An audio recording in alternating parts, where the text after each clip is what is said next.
loud. Okay, something might pop up for all of you since I am recording, but I would like to welcome Dr. Ann Bryden tonight. She has spoken with us before, but she has a little bit of preliminary data, I believe, to share with us tonight with her navigating care transitions after spinal cord injury. What do you need to know and when do you need to know it study? So Anne, welcome and take it away. Okay, I just realized, can you allow me to share my screen, please?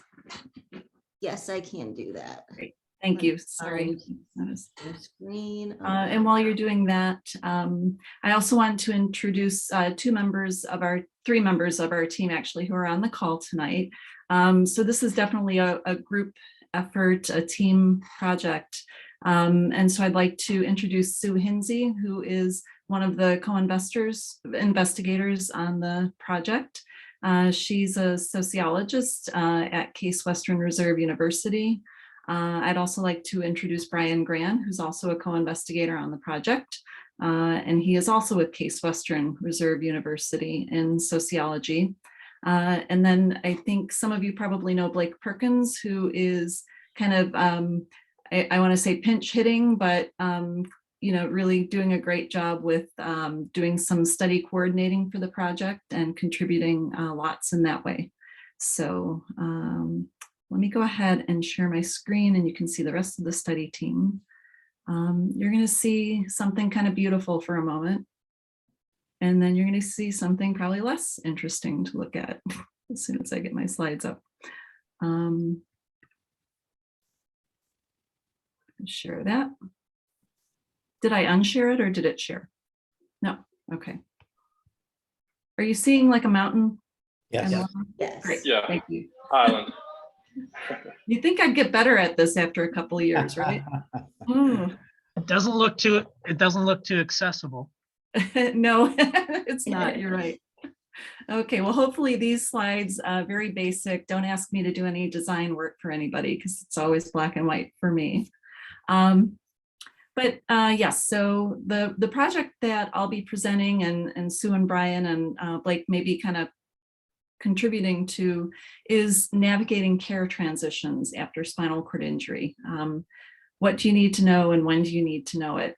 Disclaimer, I don't know all the answers yet to this. That's why I'm here. We're trying to develop something that'll be hopefully useful to people earlier on in the injury process. So as I mentioned, it's a teamwork, which is what makes this project flow so well. And it's really based off of a grant that we have funded from the Nielsen Foundation, the Craig H. Nielsen Foundation.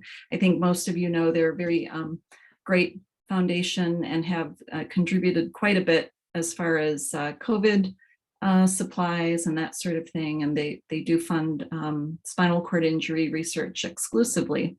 But the project is really looking at psychosocial impacts that people who are support persons or caregivers to people with SCI have to navigate through transitions in the whole process after a spinal cord injury happens. So we are about 10 months into the project. If you remember, we did a brief overview on this last April at this meeting. But just as a reminder, I've already introduced some of our members, but other members I don't think on the call tonight are Kim Anderson, who you know well. We collaborate on quite a few projects, as well as Dan Lopez, who's going to be having a larger role once we get into the data analysis more deeply. And of course, you all, as the USANEO chapter, we are giving you a small amount of money to your chapter, not enough, certainly, but we can't do really any of this work without getting feedback from people who've been experiencing spinal cord injury. So I think the background of this particular project is really there's a lack of research on how caregivers experience navigating the indirect needs of people with spinal cord injury. So we're hoping to just deepen and broaden our knowledge about the things that they have to go through as they negotiate the transitions that are required for healthcare and community reintegration during the first year after injury. This goes a little bit beyond the hands-on care that folks with higher level spinal cord injury might need. And it really kind of looks at the resources and things they have to find for the person as they're going through rehabilitation. A lot of times caregivers take these things on so that the person, their spouse or child or whomever it may be, can really just focus on healing and getting strong and doing the rehab parts. There really is a lack of research on the indirect needs of people as you navigate toward community reintegration.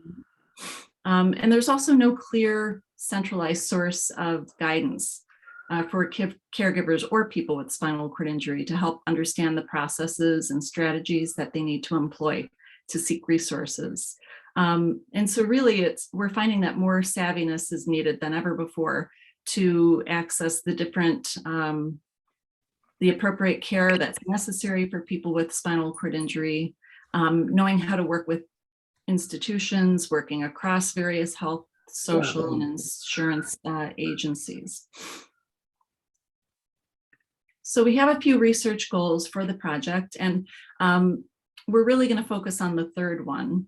But what we've been doing for the past 10 months, in addition to getting the study up and running, is we've been investigating the experiences of caregivers as they negotiate transitions kind of in real time. So we are interviewing people with spinal cord injury, starting at the acute rehab phase, and that person's identifying a support person or a caregiver or a family member, a friend, or whoever might be kind of helping them along the process. So our interviews are really focusing on the support person throughout the year. So we do interviews when the person is in acute inpatient rehab, then we do interviews at 6 months and then again at 12 months. Part of what we're doing with those interviews, we're asking about their experiences, obviously, but they're also filling out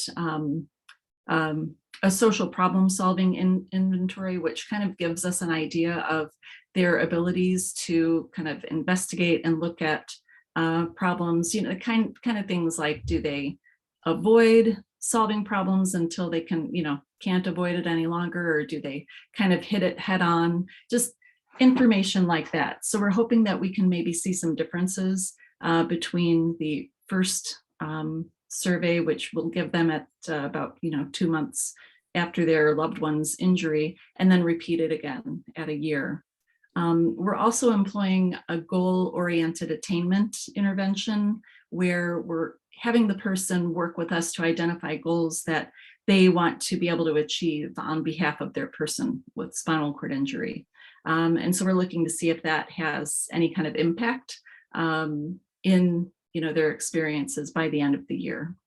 And then finally, and this is the part that I think is most needed, is we're hoping to develop and disseminate an online guide to help people with SCI and their support persons with navigating transitions across the stages of care. So that's really what we'll talk mostly about today and what I'd like your feedback about. So I know several of you have, been, out there living with spinal cord injury for a number of years. So I'm really keen to know your feedback on, things that we can include in this guide and how to make it a useful resource at the end of the project. Anyone have questions so far? I can't see everyone's face at the same time, so please shout out if you have something that you want to contribute. Okay, so transitions. What are transitions? Transitions, basically in the context of this study, we're looking at transitions across either institutions of care or types of care. I've given a list here that you can see The first transition being, from the injury scene to the emergency department. And this is obviously related to a traumatic injury. If somebody has spinal cord injury from a more, non-traumatic cause, then that may be a different kind of transition or a series of transitions. But additional transitions then include leaving the emergency department and then going to intensive care. It could be, then the ICU to an acute inpatient rehabilitation facility. So I hope you forgive the alphabet soup here. Then it could be from the acute rehab facility to home, or potentially a skilled nursing facility. And then another transition, if someone does go to a skilled facility, is from the skilled facility to home. And then of course, once you're home, transitioning to the different services that you might need in the community. So one of the issues with transitions is really that research shows that each one of these transitions poses a risk of discontinuity of care, which means that things can fall through the cracks. And I'm sure, some of you maybe experienced this. And research has also found that the person with spinal cord injury and their support person or family member are often the sole source of continuity throughout transitions, because transitions can occur within one institution or across multiple institutions. And frequently there's not one case manager that can cover all of those transitions. They often change with the institution. So what I want to show you next is an example of kind of a complicated trajectory following spinal cord injury. And this is from the dissertation work that I did a few years ago and wrapped up almost 2 years ago. That just kind of shows you how, I'll help walk you through it, but essentially when the injury occurs, there's usually a transfer to the closest facility that can manage the care. So usually it's a local hospital emergency department. Depending on how well equipped that facility is, there may be a need to transfer that person pretty immediately to what's called a level 1 trauma center. And often then that person is put into the intensive care unit. All that can happen just on the first day of injury. In the case of this person, they then went to inpatient acute rehab on day 24. So they spent about 3 weeks in, the ICU, went to acute inpatient rehab. By day 65, however, they had an event that led them to the emergency department and into the intensive care unit. From that point, due to the event, they ended up going to a skilled nursing facility for a period of time so that they could heal from that event. Unfortunately, though, during that period of time, they had 3 different transitions in and out of, excuse me, an emergency department and then ICU. So finally, they do get back to inpatient acute rehab on day 104. You might wonder why someone goes to the skilled facility in between. It's usually so that people can save their rehab days for when they're stronger and able to benefit from it more. So they're back to acute inpatient rehab by day 104. This person did get home by day 117, but pretty shortly after had another event in and out of the emergency department, then ICU. Back home, it happened again, then home, and then it happened again. They had to have surgery. Then they needed to, that it was due to a skin issue. They had a procedure to heal a pressure injury. And then they went to a skilled nursing facility for a period of time to heal. Then back to acute inpatient rehab, and then home. So I'm sure this isn't news to many of you on the call, but you can just see, this is obviously one of the more complicated trajectories that I saw in my work. Some of them are pretty simple and straightforward. Most of them fell somewhere in between. So this is the kind of thing that I'm talking about when discussing transitions, because each one of these transitions then puts the person at risk for some other kind of issue to happen or some kind of discontinuity. So that leads us to trying to help people navigate through all of these transitions and processes, and knowing what resources are needed at the various stages. So part of the grant then we decided should be some sort of online navigation guide, because again, there's no clearinghouse of information. Although I would say there's a lot of spinal cord injury resources out there that can be very useful, but I find that not all of them really focus on some of the things that I saw people struggling with in my dissertation work. And I think Sue and Brian would agree, because we're working along with Kim Anderson on another study on recovery perspectives. And we do see people struggling quite a lot with, getting resources, finding the right person to talk to, finding, what's out there and what's right. So, so what we're hoping to do is kind of model it after a what to expect when you're expecting. For any of you who know that book, it goes through all the stages of pregnancy. I kind of view this as like a what to expect after spinal cord injury. And the first steps of it are really to identify the questions and concerns that the people I've interviewed and the people that Brian and Sue and I are interviewing for this project, that they express at each stage of their spinal cord injury recovery process. So to that end, the questions and concerns that we're going to be addressing in this guide are really rooted in the data, in the information that people share with us in real time as they're going through it. And then to build on that, and why we're here tonight, is to get input from the spinal cord injury community who are a little further out perhaps, and have more experience finding things and accomplishing things after their injury. So really the resources and guidance are going to be built around the different questions and each stage of injury.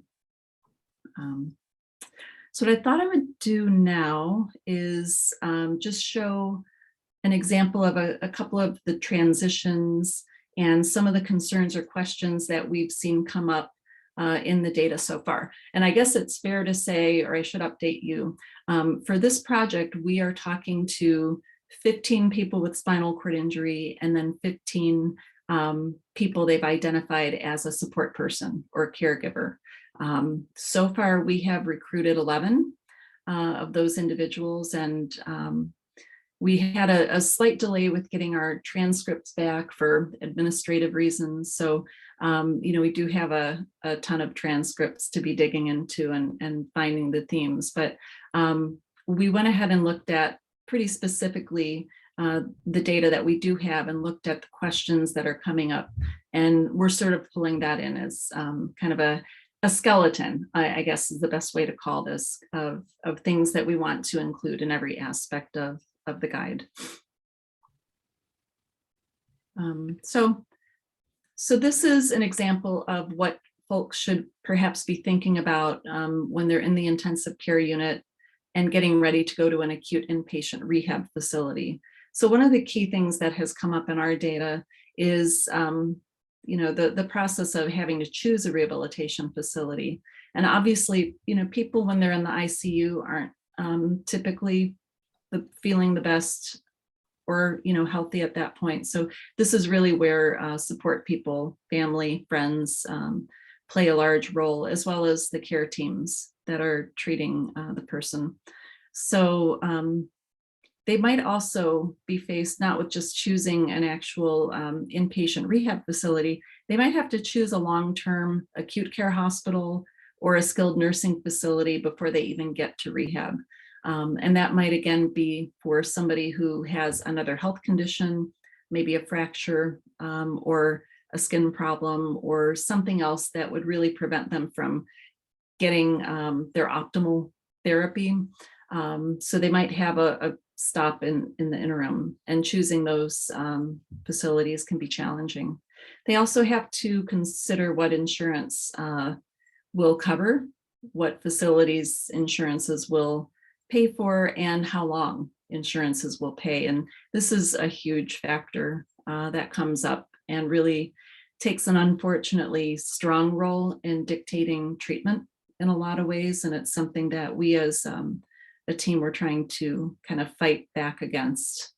And then really on the horizon at this stage might be just the realization of long-term care needs and associated resources, because there's a huge question about recovery that every person has, and it's different for everybody. So having an understanding of whether or not levels of paralysis are going to be permanent or not, or how permanent, what can be expected with the level of recovery is something that support persons for sure should start to think about at this point.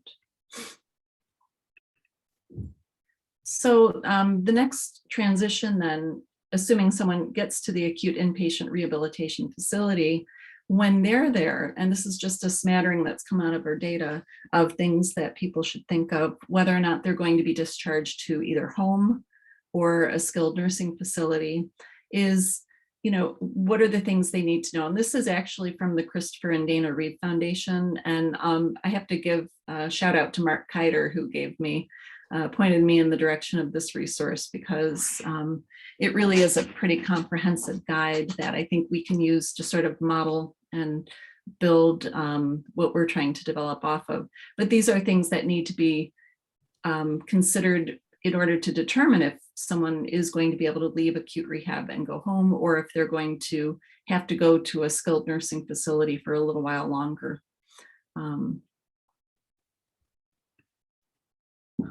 But once someone is in the acute inpatient rehab facility, and whether they're going home or to the skilled nursing facility, one of the things that comes up frequently is concern about financial resources, concern about insurance resources, and probably most importantly, how are those two things intertwined? So it can be a hot mess for people to try to figure this out. It can be, you know, questionable about whether or not somebody's eligible to get supplemental security income, or if they can get Social Security disability income. They should really consider whether or not there's any employer resources that are available. Sometimes folks have long and short-term disability by nature of their employment. Others, if they've gotten injured on the job, might have workers' compensation benefits. There are potentially other resources through, you know, crowdsourced fundraisers and that sort of thing.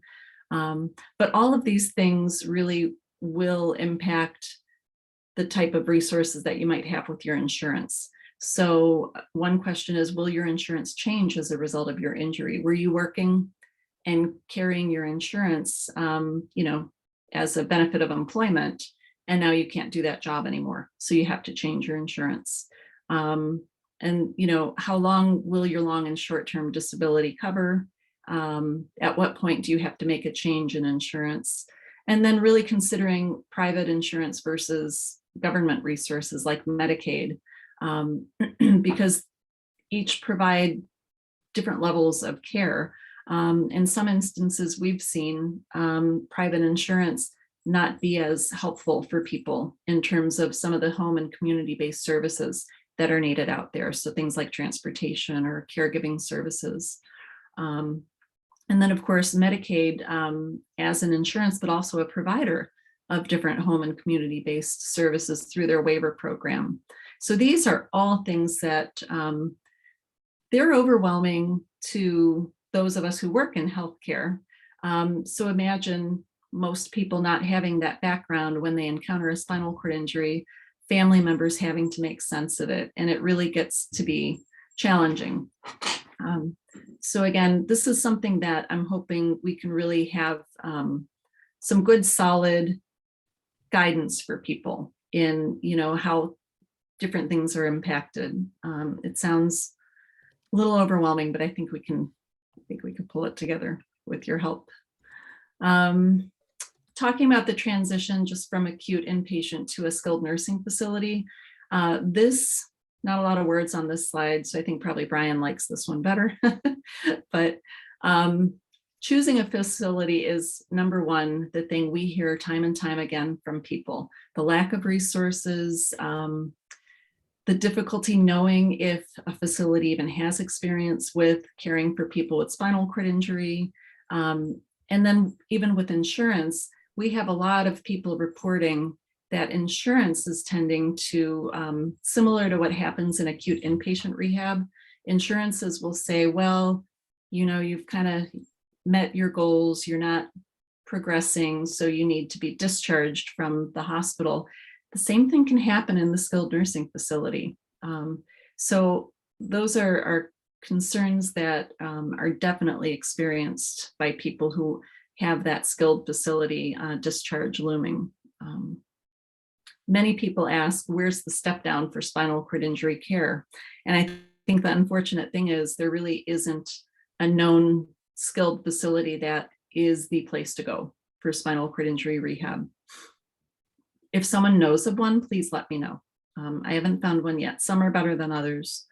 But you know, the issue is there are within a, let's say, forget, maybe a 25-mile radius of Metro Health, I think there's over 120 different skilled nursing facilities. So that's a lot of legwork for families and people to have to take on while they're doing so many other things because of this kind of, you know, change in life, this life event. Okay, so here's just an excerpt from a recent interview about somebody who was in that position. She was looking for a facility for her son, and this person had workers' comp benefits, but workers' comp would not give a list of facilities that they would cover the person to go to. But if the social worker went with a facility that the family chose, then they could go ask workers' comp about it. So while there definitely wasn't a list that workers' comp would provide, there were certain facilities that they would and would not cover. So it just seemed to be adding extra steps for the family to, you know, take the time to research a facility, find out if it's the right place, and then find out whether or not workers' comp would help support it. There were a few other factors involved too, related to level of care, but these are just the barriers that people are coming up against when they're looking for services. So the next transition is really when, you know, people are going from acute inpatient rehab to home, or if they're in the SNP and then they're going home. So there's lots to be considered. Locating new housing is one we come up with a lot. So sometimes people just can't go back to the living environment that they were in for a number of reasons. And finding new housing on top of trying to find accessible housing is a real barrier, and there's not clear guidance as to those places. And getting a ramp. I mean, that's the first thing. If you are returning to your home or another place, you need that ramp before you even get in the door. And finding the resources to help pay for the ramp is challenging for people. And the ramp is actually something that could be covered by a Medicaid home and community-based waiver program, but often people aren't signed up or that program's not active by the time they need to use that resource. So they usually end up paying out of pocket or finding other resources for the ramp. Other things that need to be looked into are caregiving services. So if you have you know, a higher level injury and you need a significant amount of care, you're probably looking toward helping, you know, having hired caregivers if your family can't take care of all of your needs. Transportation is a big one, right? So being able to get in an accessible vehicle if you cannot transfer or be transferred into a non-modified vehicle. There's lots of questions about different transportation services. Again, Medicaid home and community-based services, the waiver program will cover transportation to go to medical appointments or therapy appointments, but not for anything else, not anything social or things that you might want to do in the community. Private insurance doesn't tend to cover that. So for folks who don't have the ability to get a van and they have private insurance, they're really kind of stuck when it comes to transportation. And just other things like, the supplies that you need. So some of the, spinal cord injury resources out in the community will talk about, you should know what supplies are needed, but they don't always talk about how and where to get them. So will private insurance pay or will Medicaid pay? And then finally, outpatient medical care and therapy services. So how can the person find things in the community if they don't happen to live close to the rehabilitation facility that does specialize in spinal cord injury care? So really what this kind of shows is a really high level of what's called beneficiary work. So trying to find, resources and making the calls and dealing with the bureaucracy is really time consuming. And it takes away from other things, possibly even direct hands-on care if the person with spinal cord injury needs that. So you can see there's like resources that are needed on a lot of levels, requiring a pretty high level of this kind of work that just goes beyond any kind of physical caregiving jobs or tasks that they may have. So here is a quote from a recent survey about,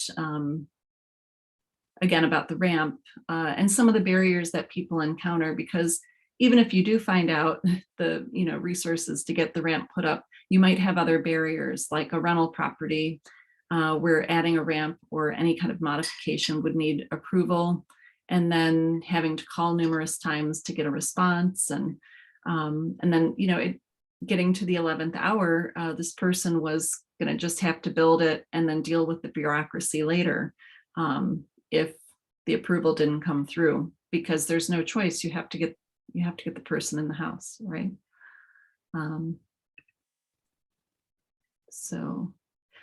Here's another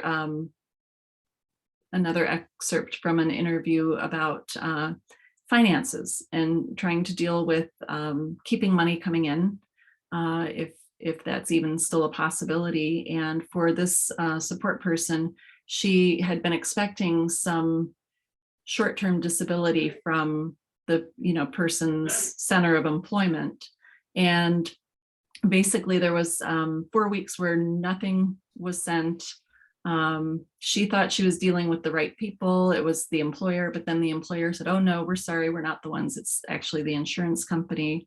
So this quote just kind of shows the confusion that people can have about who even does what, who covers what aspects of care. And so having maybe better guidance for people will go a long way as they're trying to navigate all of these issues. So I only really have like one more slide. I know this feels a little bit lengthy, but I just wanted to talk a little bit more about the online resource guide and then get feedback from everybody, because what we're really intending is just sort of developing something that we can pilot. So the format will be online because by and large, we're hearing from people that, especially if they have a higher level injury, they can't flip through papers. Papers get lost. We're in a digital age, so making information available in that way is useful. For those of us who are maybe still a little old school and paper pen happy, we're intending that things can be printed, of course, that's always an option, but we really want this to be stakeholder informed. So the stakeholders being, everyone who's living with a spinal cord injury, experiencing these needs, support persons, and health professionals too, because, if we can advise people better, then that just helps all around for people to get resources sooner. It would be nice if we could figure out a way to provide opportunities in this guide for peer-to-peer engagement. We're hoping to present the information kind of as stories or case presentations so that people can relate to certain aspects of their situation at hand. I already talked about the what to expect approach, but we also hope to provide relevant links to the different organizations and resources, but to not just provide the links, but also to kind of weave explanations around, how and when to engage specific resources and institutions. So we have lofty goals. And I think now I'd like to just open it up for any kind of discussion or questions or advice. I think that would be really helpful.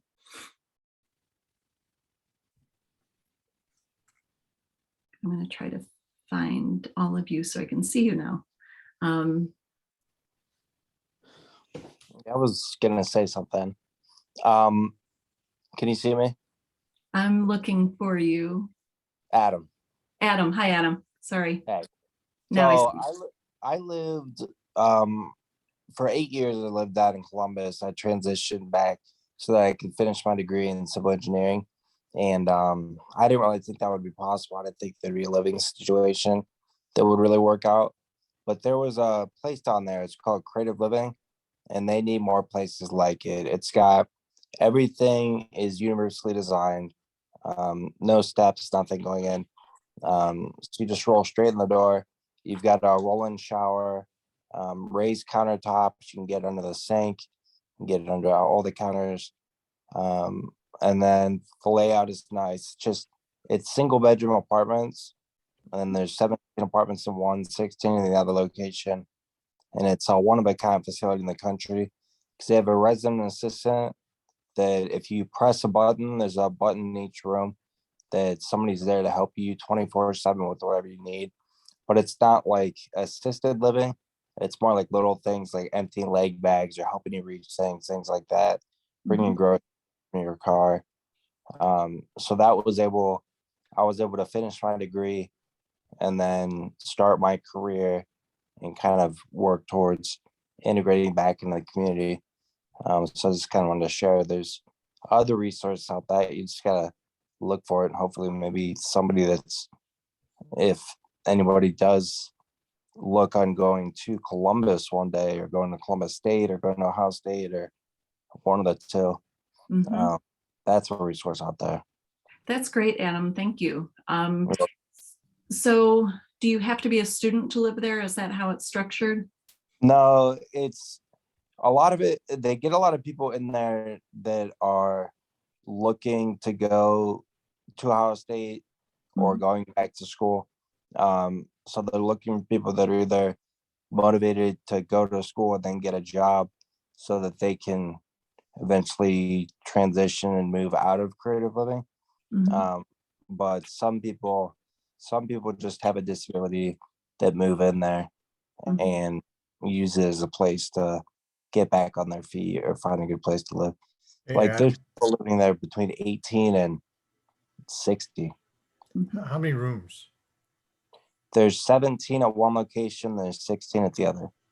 and how many RAs Um, per there, facility? I mean, is it a 1, 2, or 5 or? there's one at each location. So you still need your own home health aide, Oh, but okay. it fills the gaps in between when your home health aide's out there. Yeah. Do they provide transportation or anything, or is this? Well, you would still need transportation, but they've also got like Columbus has Coda Mainstream.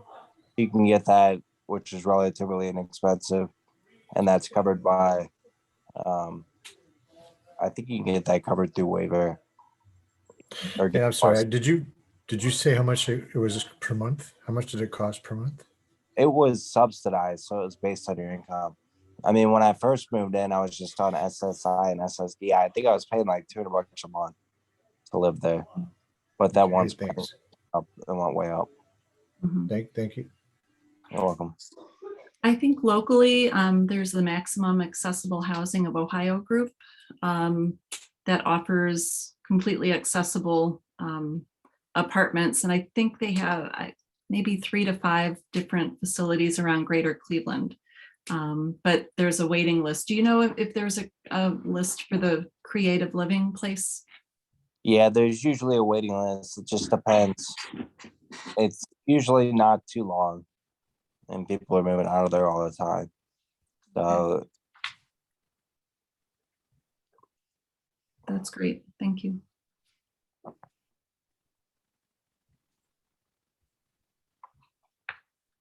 So Has there been a consensus on what, like, the value of social workers and caseworkers throughout this that you all have collected? There's a hit or miss. So for my dissertation work, it seemed like there was not a lot of good feedback about social work in general. And I think what has happened is there's been a lot of turnover at places, and social work seems to be one of those resources that is under, I don't want to say undervalued, because they're certainly very important, but underfunded. Because they're not one of the resources that generate revenue for a hospital like the therapies. Yep. So I think when I was doing my work, there was one social worker on the three rehab units, and maybe that person covered more. I'm not sure. So that's an awful lot, and a wide spread of different disabilities and that's resources. incredible. Yeah. And the other piece of it as far as case managers is it's the care gets fragmented. I think we definitely do need better support or better funding for social workers. Agreed. That's a shame, but sorry. That's kind of what I was thought. Is that your little one? So cute. It is. I think Maria has her hand up. Oh, hi. So, is it intended for your guide to be a local resource or a national resource? So that's a good question. It's intended as a pilot, I think, to be local-ish, state of Ohio-ish. I think a lot of things can translate state to state, although there are a lot of differences. One of the things that Sue and Brian and I are considering is writing a study to pilot this and implement it in different communities. And I'm wondering if it might make sense to partner with a group in another state. I have collaborators around, and just sort of see regionally if we can trial similar versions across different places. I know that your experience at LEAP, you're very aware of the differences in certain resources regionally. That was kind of my next question. Also, like in your research, are you finding that individuals and their families are the ones who are having to figure out how to apply for services? So, when an individual is looking at, do I qualify for SSDI? How do I apply? Is that all on them now? I mean, my injury was 17 years ago, and I think a lot has changed. So, yeah, it's been back and forth. Honestly, I think people are told to do it, like they're given the advice to do it, but then they have to do it. So most of the time, I found that people were doing it while they were in acute inpatient rehab. Let's use SSDI as an example. And that's a really lengthy process. People are on the phone for hours in the middle of an already pretty busy rehab schedule. But I did interview someone recently who they had received help from one of the vocational rehab counselors who was actually there and present during the call, which I thought was pretty fantastic. So I think it's just dependent on the resources at hand at the time. and how much have you seen is mentioned about independent living centers? And Not what enough. role? Yeah. Not enough. I don't think people are really pointed in the direction of LEAP or Centers for Independent Living, or unless I'm mistaken, like maybe Megan, that's something you might be more aware of as a coordinator for model systems. I don't necessarily point people. I mean, I will if it comes up, and it's definitely in our resource guide that we give out. So people are given the information, but they're not really pointed in that direction specifically from us at least. Right. Because I think the void left by the lack of social workers and the turnover of social workers is something that our resource guide is necessary for, but also, you know, it takes someone to physically answer the questions and submit the documents. And independent living centers can fast track all that. Yeah. But it also takes time, and that's what you don't have in acute rehab. If I get in an accident and I'm in ICU for 25 days and I go to acute rehab with nobody helping me, depending on my insurance company, I could be there between 30 days and 8 weeks before I have to leave, right? That gives little time to do anything that anybody's talking about. At least that's been my experience and the experience that I sought out from others. So not having the time to do that, and selecting the right path to go down, and even knowing about things like LEAP, that's like a back burner thing. You just want to try to get healthy. But if you're being bounced back between acute rehab and what are those called? Those LTAC? What do you, those, Long-term acute care hospital. right, being bounced back between those two places. It really becomes a nightmare. I would much rather see a longer stay at an acute rehab that ends up being your step down, like Metro could do. And then you'd be able to apply all these things that, Anne has found out, because she's got it right. Every issue she's identified. That's just my opinion. I think just separately, I'm in a couple of different groups where I interact with people across the country, physiatrists, therapists, all who specialize in spinal cord injury. And this length of stay issue is something that is really, I don't want to say it's gaining momentum, but I think finally, like, people are getting angry enough to do something about it. So there's been a white paper circulating. I have another idea about modeling after existing policy that has helped with other problems.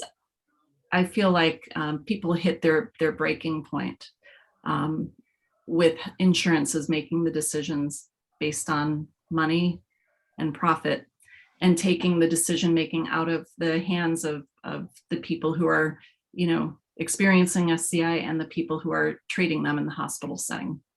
But that's good news. And Maria, how you were 17 years ago post injury, right? How long was your stay? 4 months. I was in rehab for 4 months. That's awesome. What is the average length of stay now? For someone with cervical level injury, it's probably 4 to 6 weeks. That's it? Yes. Yeah. Wow. So I think, this was a function of managed care back in the early 90s. And it just seemed like, lengths of stay were dropping, I think at first because care was getting more efficient. And that's not a bad thing. But then it hit a point where you started to see then people getting an increase in readmissions for things that probably could have been addressed or prevented in acute rehab. So. And can I throw something in there? Please, yeah. One of the things that's upsetting to learn about is when people tell us the insurance company wants to see progress, and if they're not seeing progress, then you need to go to a skilled nursing facility, leave the acute rehab setting.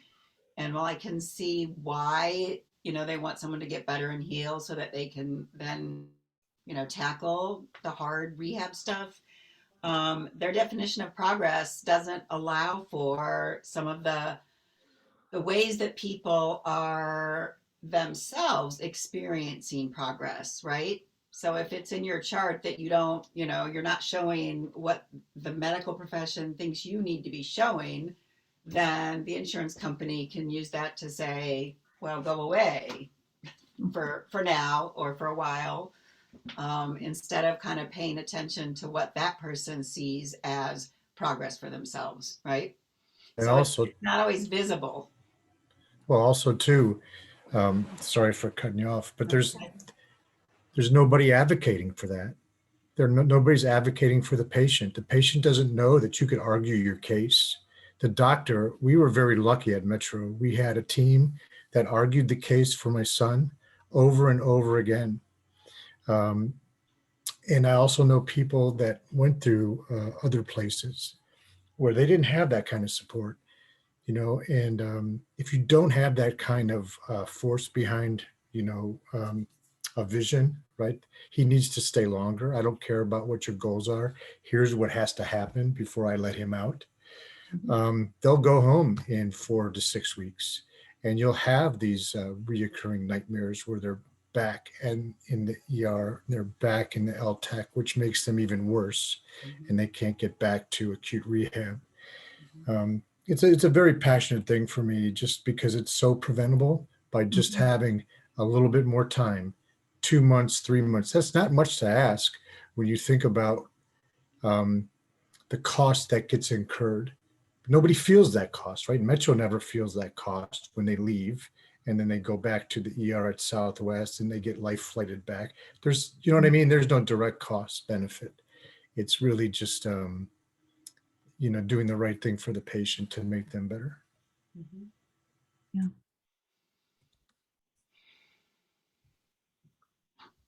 And it's been my experience talking to health professionals. Everyone's just frustrated.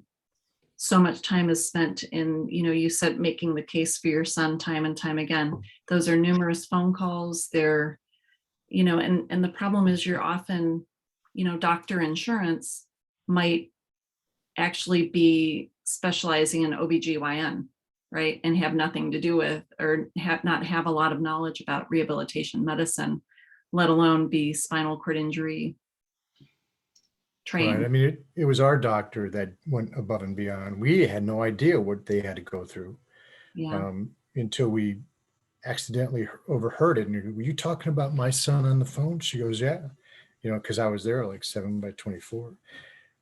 A lot of these people that made these decisions to cut people, I mean, they're still alive. We should all, as a group, go up there and visit them. I mean, who makes these decisions? There's people that do that. And I don't know if it's Metro, if it's the insurance company. I mean, I don't know if there's a strong enough voice for that. Bean counters. They inform the decision makers. They don't cause the problems. The decision makers are the ones. So we need to know who those are. In one of our other studies, there was, a support person who made the comment that these people making the decision should come and meet the person, have an in-person interaction with the person undergoing rehab. And I would bet you that decisions would change. Yep. So. That's true. But if they need to see that, then they're in the wrong business. They should already know. Yeah. I want to speak up. I think I totally agree with Mark, and believe that this is something worth studying rigorously. Anne knows quite a bit about this and has shared insights about how this experience works. But I agree, it's something worth studying and speaking out on. I think it may actually be worse than we realize. And I think there's not been a lot of research on it yet. Mm-hmm. You see op-eds about it, and people, physicians writing with their frustration. And then how do we get this information and make actual changes in policy, right? Because none of us in healthcare are trained in how to make policy changes. So now we're all wearing another hat to try to make an impact. But I agree, yeah. I said I wasn't going to write any more grants for a year, but I think that one's really necessary.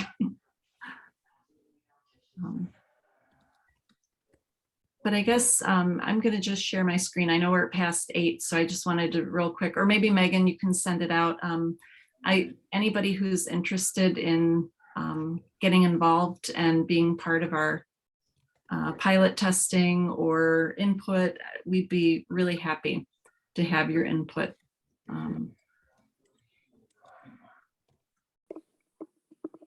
And I hope we'll be back toward the end of the, well, hopefully before the end of the project. If Megan can give us another slot, we'll have more data to show. Yes, I'm sure we can make that happen, and I can send out whatever you would like me to. And we are over, but any last minute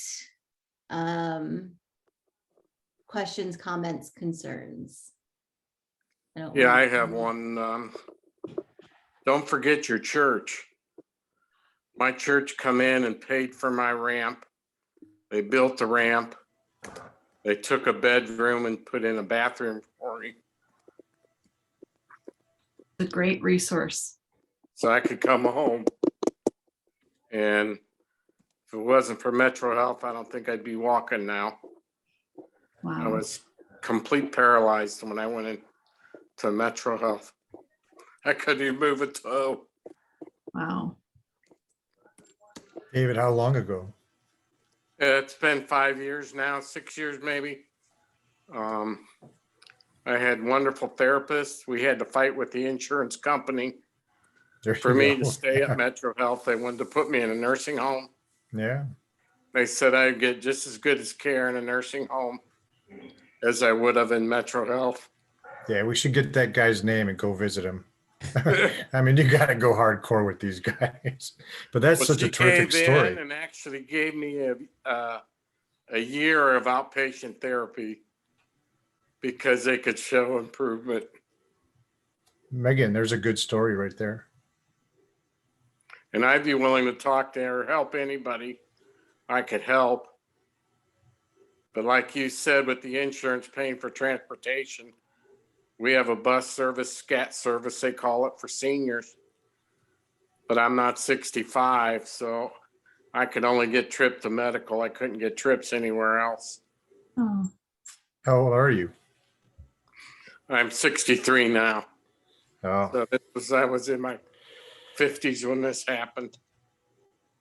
Thankfully, we were able to afford a van, and my wife worked night shift. So she could get me back and forth to Metro. And then eventually I was able to drive with hand controls. And now I can drive just in a regular car. That's really great to hear. But thanks for pointing out the church too, because there are a lot of churches and civic organizations that can be really helpful without waiting. With things like I said, they paid for everything. I didn't have to pay a penny. Wow. For the bathroom or the ramp. It's really nice. That's wonderful. Okay, we will wrap up. This was recorded. I'm going to go ahead and stop once I find that button. There it is.